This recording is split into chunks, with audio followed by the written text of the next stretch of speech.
Hi, my name is Jacob Echele, and I will be going over the critical thinking pillar of the CBC Honors Program. I decided to choose a project I did during my sophomore year in a religion class over the genocide that is going on in Myanmar. A major part of this critical thinking pillar is seeking information. By seeking information, you find relevant, specific evidence, and then take all of the evidence that you find through your research and develop a specific claim, thesis, or hypothesis and show that you know what you're talking about. I believe that I did this very well in my presentation because I provided a detailed background of what was going on, but I also supplied a description of what was going on at the time. And I think that's important because it's very important to know how you got to where you're at, but it's also important to know what is going on at the time and how people feel about what is going on at that time. Another major part of the critical thinking pillar is called analysis. And through analysis, it's where you provide a well-developed examination of your evidence and the data that you have collected through your research.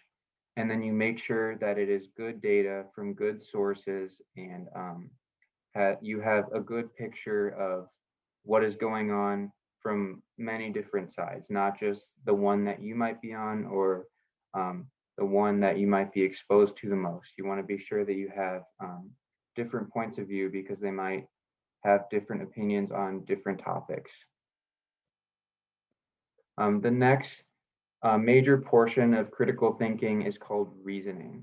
And in reasoning, you draw unique conclusions that effectively explain your rationale for your conclusions.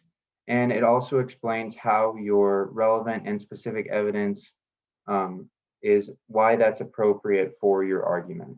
I believe that in my PowerPoint, I displayed reasoning by explaining the church's point of view and my own point of view. I think this is good because not only was it required for the project, but it also showed it showed my opinion, it showed the church's opinion. I also included some outside opinions, and it gives the reader a sense of what's going on, why is this happening, what do people think about it, why is it wrong, and what do I need to do about it.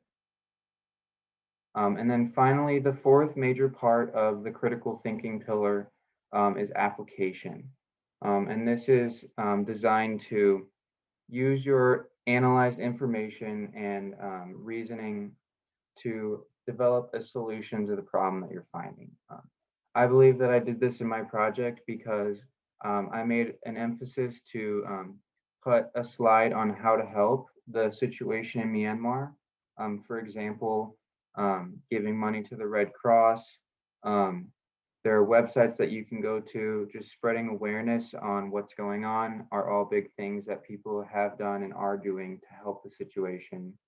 And then also the UN has gotten involved. So that slide is important because it gives readers information on how to provide aid and help the people that are being persecuted. And it also increases awareness for what's going on and why it's such a big deal and why people need to know about it.